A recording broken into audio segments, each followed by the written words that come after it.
We're here with Dr. Lisa Murphy, Professor of Toxicology at the University of Pennsylvania School of Veterinary Medicine. Can you tell us what the avian flu is? Sure, and thanks for having me here today.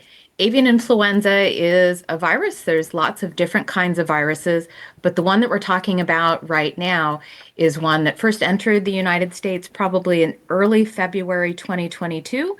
It's spread through international flyways by wild birds as they're migrating, particularly waterfowl, so things like ducks and geese. And then the way that that causes problems is then those wild birds are able to transmit it to poultry. And now we found other animals, and that can cause disease. If it's been in the United States for almost 3 years now, why is it suddenly coming up in the news again? Why are cases rising? Great question. And I think there's a few pieces to that. First of all, is just how surprising it is that it's actually been 3 full years, right? That we've really been sort of living with this and having to come back and try to combat and mitigate it again and again. But as people are familiar for themselves, when you get your annual flu vaccine, every year we've heard that the mix in that vaccine changes a little bit because over time the flu virus also changes.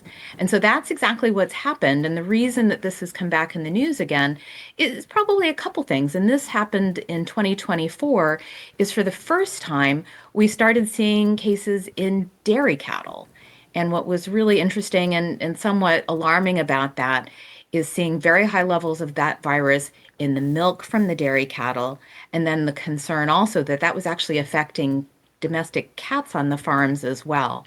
So, it's one thing, and when we have sort of the expected course where it goes from wild birds into poultry, the poultry gets sick as a result of that contact. That's not new, and that's actually also still happening 3 years into that. But now that we're actually having other species affected, other wild birds beyond waterfowl, other species of wild mammals, and every time that happens, that we have more disease in more animals, it does increase the concern and the risk of potential human exposure as well. How is this flu spread, whether it be from bird to bird or bird to cow? That's a really great question. And that's one of the things that people researching this disease have really been trying to understand. That primarily, in the way that we commonly think of influenza, is that it's a respiratory virus, that the virus is spread through aerosols or direct contact, gets into the respiratory tract of a susceptible animal, and they develop disease. What's been different, though, is that what we're seeing with dairy cattle is that it seems that their actual mammary gland, where they produce the milk, is the sensitive tissue for that animal. And in people, it can actually be the tissues around your eyes instead that can be a route of infection. So there are really very many. And the other thing as well is the signs can also be a little bit different. So some of the cases that we've seen in cats and wild mammals, rather than getting sick with respiratory disease, so things like sneezing and coughing and runny eyes, is instead they're actually developing neurologic disease instead. So we're seeing things like seizures that could be mistaken for rabies and other diseases, but turns out to be this particular strain of avian influenza. What do symptoms look like in a bird? How will people know what animals are infected? So the traditional signs of avian influenza, for example, in poultry, so things like chickens, can be respiratory signs, but it can also be sometimes just acute death. So by the time the farmer actually discovers that their flock is sick, many of the animals unfortunately are already dead and dying. They can have swollen heads, they can have trouble breathing. But that's one of the reasons that this can be such a big problem in our domestic poultry is because of that really rapid onset and the almost total loss of the flock, very quickly within hours or days of them discovering a problem. Now, it can be a little bit different in other species. So, for instance, we talked about waterfowl, like ducks and geese. Hold on a second. Now, as a difference, we also talked about other species. So, for instance, ducks and geese, so waterfowl. One of the issues with them and sort of the role in their spread is they can actually be asymptomatic carriers, meaning that they can look normal, act normal, they don't get sick and die, but are in fact shedding and spreading the virus. So it can run that whole gamut of very, very serious sudden signs and death, and sometimes nothing at all, which is one of the reasons that this virus can spread and persist the way it has. I know you mentioned birds from other places bringing it into the United States, but do we know exactly where this virus started from or what caused it? So, this particular strain that we've been dealing with in the United States originally came from Asia. So, there are massive flyways all over the world from birds going from continent to continent, country to country. And unfortunately, some of these species, particularly migrating waterfowl like ducks and geese, may look and act healthy, but they're also spreading and leaving the virus with them as they move. What are some preventative measures people can do to keep their animals safe from avian flu? So definitely one of the things that we want to try to do and help educate people, including farmers about, is what can they do to mitigate the risk of avian influenza for their animals. And there are lots of things that we've been doing all along and things that we hope people will continue to do. First and foremost, really just practicing good, consistent biosecurity.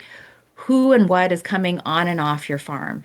Can you keep your animals outside just so they're away from wild birds? All of those things. And it's really important that that's a plan that you have in place always and ahead of time, because by the time disease strikes, it's really a little bit too late for that. The second thing, and where our laboratories here in Pennsylvania come into play, is having actually really good, robust disease diagnostic and disease surveillance systems in place. And so that's something our farmers already participate on an ongoing basis, is that we are always looking for diseases like avian influenza and others that might threaten our agriculture here in the state.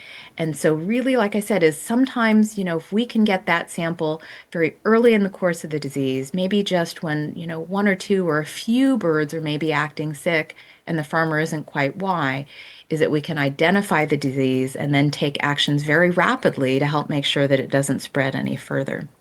And then, probably the third thing that I'll mention, and it's really part of biosecurity, is for people, is to make sure that we have people that are well trained, not only how to help us get those right type of samples for diagnostics and surveillance, but when they're doing that and when they're handling animals that could be sick, that they're using good personal protective equipment. So that may be things like eye protection or gloves or masks. Also, things like making sure that they're cleaning boots and changing clothing when they come in and out of animal facilities. So, these are all different pieces that are really, really important to try to mitigate the risk of disease, to have a good early warning system in place. How much of a threat is avian influenza to people? That's actually a really good question. So, as a veterinarian and as part of the team that's watching and trying to provide support for this outbreak, really I think of two sets of people that we need to help and support and be concerned about. And first of all, it's the people that are working and living with these animals every day. We're talking about our farmers and others that are working on their properties with them. So for them, as part of a biosecurity plan is having good personal protective equipment, good biosecurity practices. So it can be everything from making sure that the boots that they wear when they're working are not the boots that they leave in and go to the grocery store or go home to their family members or to their own pets that they may have as well. So that's one thing, basically creating that barrier between them and animals and potentially any infectious diseases they may have, but also creating that barrier between the farm and the outside world as well. The other group that this applies to as well are those people who are actually involved in doing the disease surveillance and doing the response. So that could be everybody from the people at our laboratories that receive those samples. So they are also practicing good biosecurity. They are also using personal protective equipment, lab coats, they wear gloves, they have eye protection, they're wearing respiratory protection as well to help protect them from those samples that are coming in. Because the whole reason they're coming is we don't know if they might contain disease or not. And also, same goes for those people with the state and the federal agricultural agencies that may be assisting to help collect these samples on the farm to get them to us. So not only are they protecting themselves, but making sure when they bring those samples off the farm, again, that they're doing good cleaning and that they're not spreading them as they transport down to the laboratories or other locations. So we do. That's a really important workforce, both our farmers and our responders, and it's really important to us that we protect them. Much has been said recently about the increasing price of eggs. How much of that is due to the fact that many chickens around the country are becoming sick with the avian flu and the demand or the supply of eggs is going down? That's a great question. Since this outbreak started nationally in February of 2022, within the last week, the new total number is that over 166 million commercial and backyard poultry have been lost. That is a massive number, and many of those birds have been egg-laying chickens. So what happens is when there is a detection on a farm, the process that that farm goes through is, first of all, any birds that haven't already died are depopulated, again, to get out in front of the disease and prevent its spread to other farms. From there, the farms do have to stay empty for a period of time. There's cleaning and disinfection that needs to take place, environmental testing to make sure that there's no virus. And then only after they go through that process successfully are the farms allowed to restock. And in particular for laying chickens, when they get young chickens in there, it's going to take some time until those chickens are grown up and able to be producing eggs that then make their way to our stores. And this isn't a days or weeks process. This can be one that can take months and months and months. So what we can experience is that lag, right? That period of time when we lose those birds to when we can replace them and replace the eggs that we're looking for in our grocery stores. I know you mentioned previously that the avian flu is mostly found in waterfowl. What other birds can potentially carry it? Are the birds that you see in your backyard susceptible to it as well? That is a great question, and it's actually one of the things that we've been able to do here in Pennsylvania very effectively. So at PennVet, we have our Wildlife Futures program.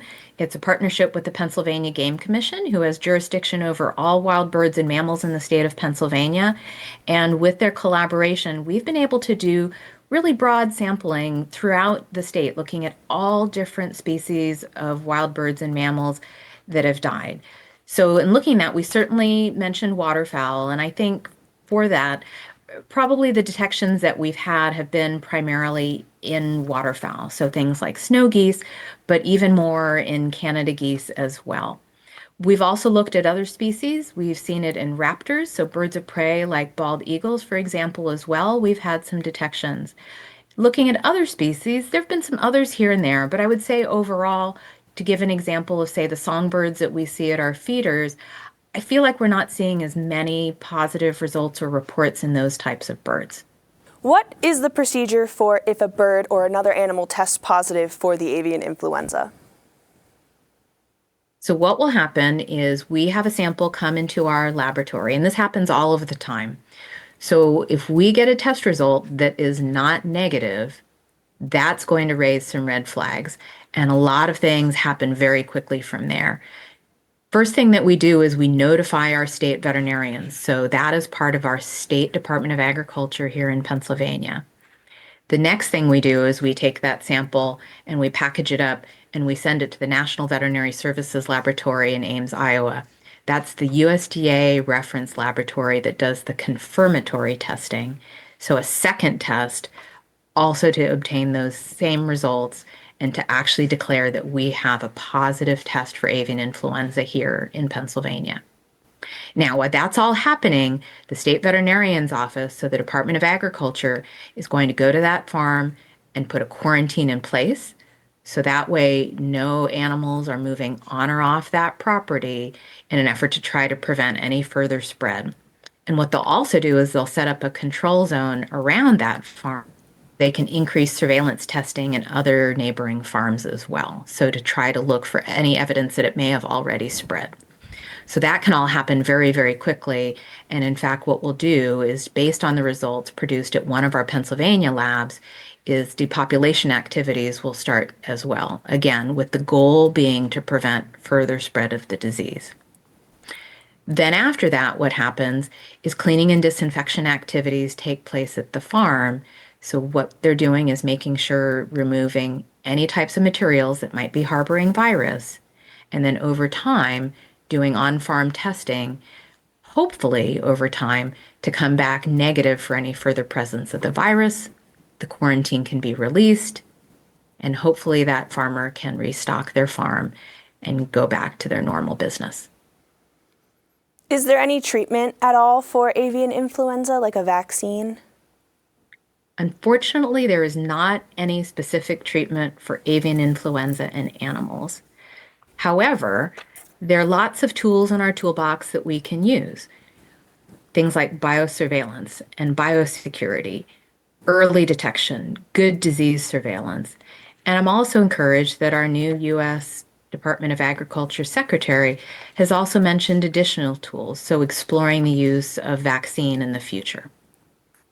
Lastly, you are a veterinarian. Is there anything else that you believe we need to be doing to help prevent the spread of avian influenza? I'd like to end by just saying how thankful and proud I am that here in Pennsylvania, I am part of a really strong, robust disease detection and surveillance system, and that there are so many people that make this happen on a daily and ongoing basis. We have all of our farmers who are vigilant and caring for their livestock and watching for signs of disease. I'm thankful for our state and federal partners that help us with these responses when we need to. All of our laboratory personnel that show up every day and do this work to help protect animal health and keep food safe. And then, just to say that, we're all in it for the long haul.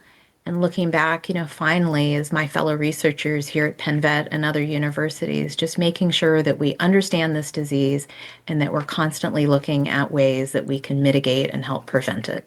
Dr. Lisa Murphy, Professor of Toxicology at University of Pennsylvania School of Veterinary Medicine, thank you for your time.